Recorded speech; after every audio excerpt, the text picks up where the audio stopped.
안녕하십니까. 오늘은 경험론적인 해체주의자 붓다라고 하는 제목으로 말씀드리도록 하겠습니다. 그러니까 붓다의 사상은 경험론에 좀 입각하고 있다. 그리고 붓다의 사상은 방법론적으로는 해체주의를 가지고 있다. 이렇게 이야기를 할 수 있겠습니다. 우리가 이제 그 붓다의 사상을 이제 이해하고 그걸 내 마음 공부에 혹은 나의 어떤 마음의 평화에 이용하기 위해서는 취지를 알아야 될 것 같아요. 붓다는 무슨 철학자나 형이상학자가 아니고 붓다의 기본적인 취지는 사람이 모두 갖고 있는 괴로움을 어떻게 소멸시킬 거냐라고 하는 거있지 않습니까? 그리고 이 괴로움이라고 하는 건 심리적인 거죠. 그러니까 어떤 물리적인 상황이나 통증 같은 게 아니고 심리적인 괴로움을 말하는 것이죠. 그리고 이 심리적인 괴로움이라고 하는 것은 결국은 이제 현대어로 이야기하면 우리가 심리적 자아를 가지고 있다. 이렇게 이제 이야기를 할 수 있는 겁니다. 그러니까 이런 것들을 어떻게 이제 해결하느냐 하는 이제 얘기가 되겠습니다. 그리고 이제 부처님이 하신 말씀을 설법이라 그러고 또 경전이라고 하는데 이 부처님 하신 말을 보통 우리는 응병여약이라고 합니다. 그러니까 병에 따라서 약을 준 거다 이렇게 이야기하는 것이죠. 그래서 건강한 사람이 약을 먹으면 또 탈이 나지 않겠습니까? 그게 하나고, 두 번째는 또 대기술법이라 그래가지고 이 사람에게 알맞은 처방, 그 과한 처방을 하면 또 탈이 나지 않겠습니까?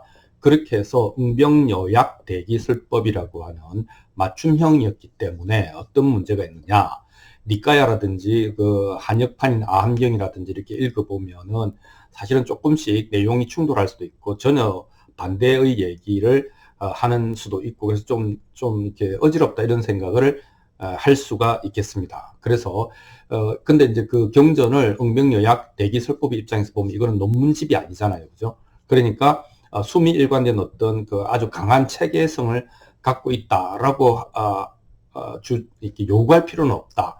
그렇게 요구하면은 이게 뭐야 이렇게 잘못 알게 된다 이렇게 이야기할 수 있겠습니다. 그럼에도 불구하고 붓다는 모든 이야기의 포커스를 괴로움을 이해하고 소멸시키는데 두었다. 이렇게 이해하면은 우리가 좀 더 정확하게 볼 수 있겠습니다. 그래서 초기 경전에 나온 붓다의 사상을 비교적 이제 우리가 가장 최초의 사상이라고 보면 원음에 가깝다고 보면 이제 이 붓다는 괴로움을 두카라고 했죠. 그 두카라고 하는 것이 나는 뭐 이게 괴로움인데 이게 이제 산스크리트로 번역하면은 내 생각과 같지 않다라는 것이죠. 내 생각, 내 기분, 내 뜻, 그것과 같지 않다. 그러니까 이게 괴롭다는 것이죠.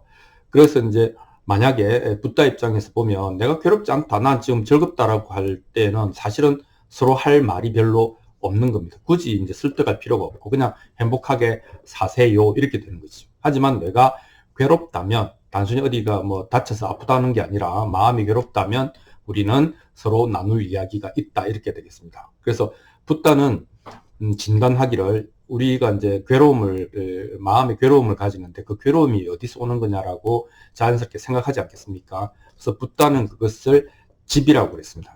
이때 집은 잡을 집자가 아니고 모일 집자거든요. 그러니까 모여있다, 쌓여있다 이런 뜻이 되겠습니다. 그러니까 내가 집착 때문에 괴롭다 이렇게 흔히 오해하는데 그게 아니고 모여있다, 쌓여있다 이런 뜻입니다. 이게 이제 원어로 이야기하면 사무다야라고 하는 건데 이 싸움이라고 하는 게 위드, 함께라는 뜻도 있고 뭘 좀 뭐뭐 쉽다, 잘 뭐뭐 된다 이런 뜻도 되거든요. 그러니까 무다야라고 하는 게 이제 우다야라고 하는 게 일어난다, 발생한다 이런 뜻이니까 함께 모여서 발생한다라는 의미도 있고 그다음에 그 괴로움이 잘 일어나기가 쉬운 잘 일어나는 뭐가 있다. 이제 이렇게 표현할 수가 있습니다. 그래서 두 가지 다 의미가 있는 것이죠. 그래서 그게 뭐냐라고 하면 두 가지가 있는데 크게 두 가지가 있는데 하나가 무지한 것이고 또 하나가 이제 욕망이다. 그래서 무지와 욕망이 곱해져서 전체적으로 우리는 괴로움을 가지게 된다. 이것이 괴로움의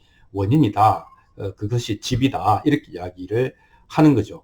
그래서 이제 그 붓다가 그걸 좀 구체적으로 풀어서 설명한 게 12연기 아니겠습니까? 그 12연기라고 하는 것이 뭐 무명행식이 있고 그다음에 명색, 유깁, 촉이 있고 그다음에 수애, 쉬, 유가 있고 그다음에 그다음에 노병사 이렇게 12가지인데 두 가지가 중요합니다. 하나가 무명행식이 무지에 가는 것이고, 그 다음에 수, 느낌, 좋아하고 싫어하는 것, 붙잡고 이제 밀어내는 거, 그 다음에 이제 뭔가가 생겨나는 거, 요것이 이제 달해다, 욕망이다, 이렇게 이야기한 것이거든요. 그러니까 붓다가 12연기를 이야기했지만 그 12개 중에 무명행식의 그 과정하고 수의 취의 과정이 어떻게 보면은 무지와 욕망이라고 하는 두 가지 괴로움을 만들어내는, 함께 작용해서 만들어내는 괴로움을 잘 생겨나게 하는 요인이다, 이렇게 이야기를 할 수 있겠습니다.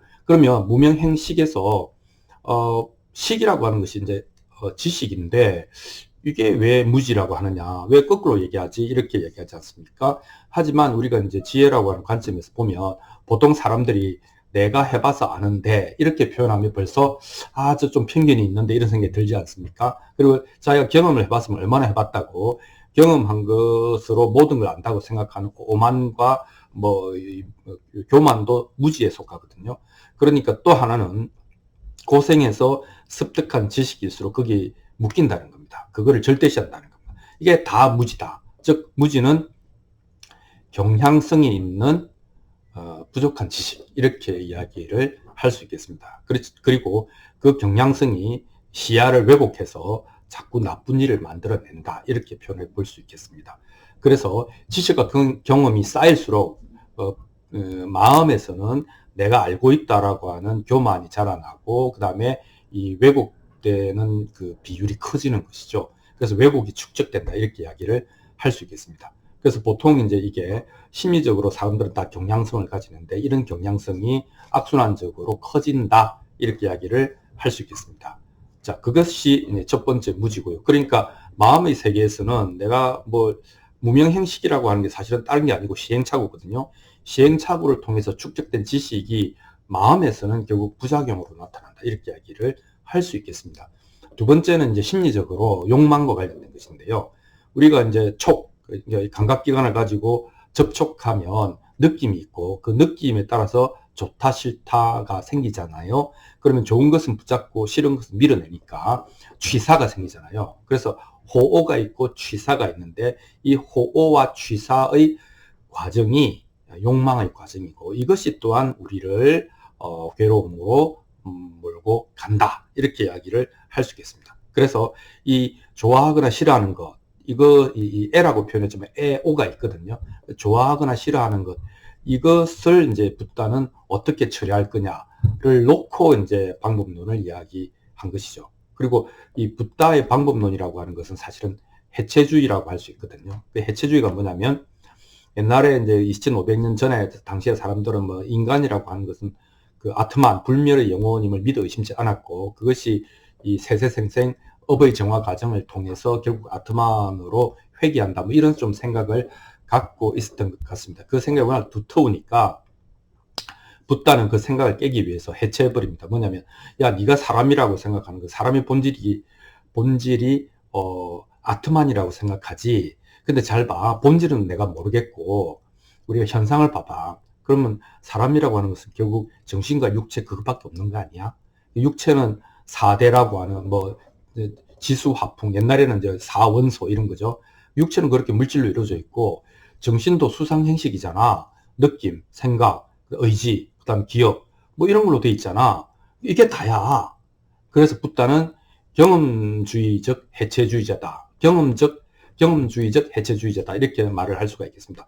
야, 그냥 우리가 니도 나도 모르는, 가보지도 않은, 죽어보지도 않은 그런 얘기하지 말고 팩트만 갖고 얘기하자. 그럼 그게 몸과 마음, 육체와 정신, 그리고 정신은 수상행식, 이거밖에 없지 않냐, 이게 전부야 라고 이야기하는 것이고, 그래서 근진식이라고 이야기하잖아요.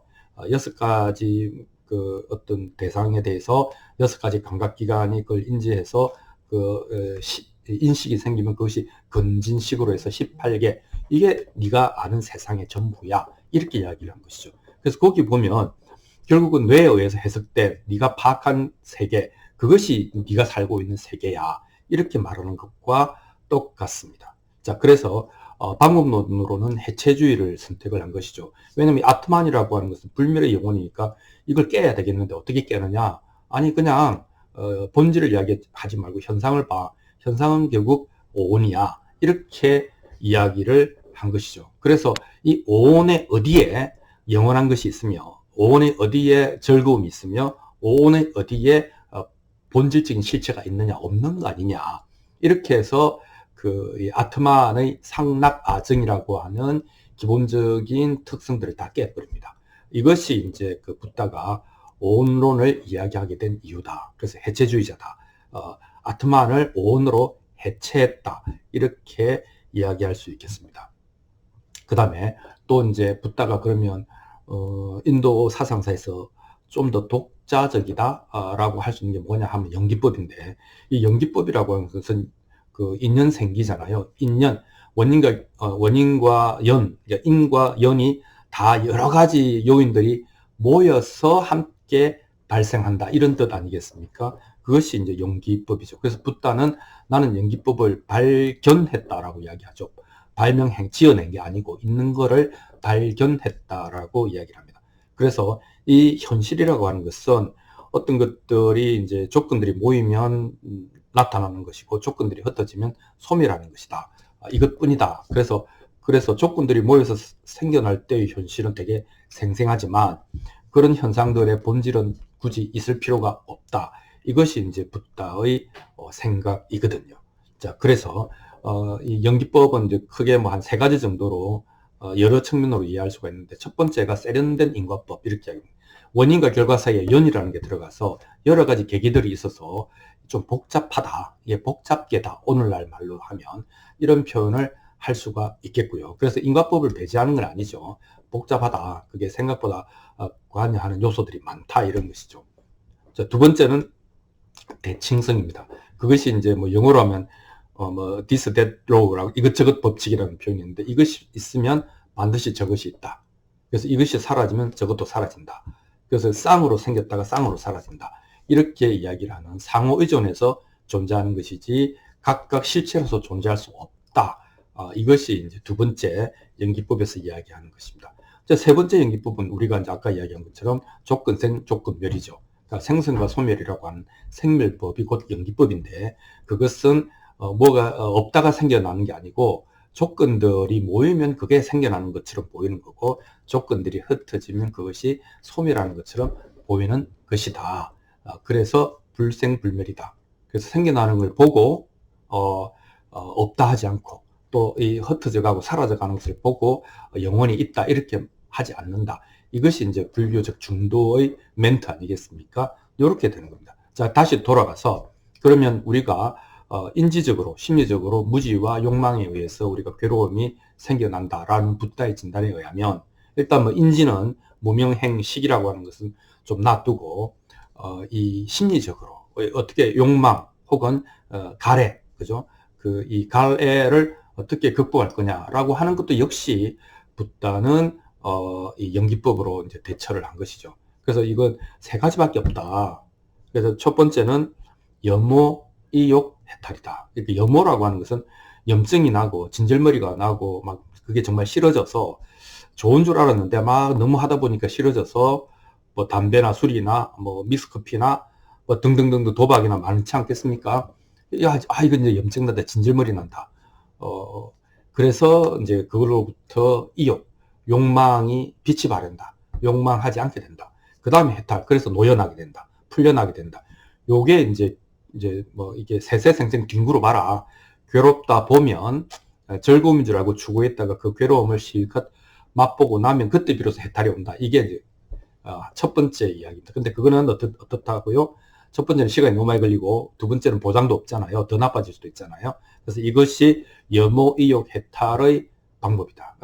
과정이다 하는 것이고, 두 번째는 인도 사회에서 이제 그 요가라든지 선정이라든지 수행 문화가 굉장히 있었는데, 붓다는 이 수행 문화를 일정 부분 이제 인정했습니다. 그 뭐냐면 차분하게 들뜬 마음을 가라앉힌다, 이렇게 이야기를 한 것이죠. 그래서 이 선정을 하면 이제 뭐 여러 가지 선정의 단계가 있지만 결국 마지막에 붓다가 얘기하는 것은 그 이제 불교적인 선정의 핵심은 뭐냐면 멸진정으로 가야 된다.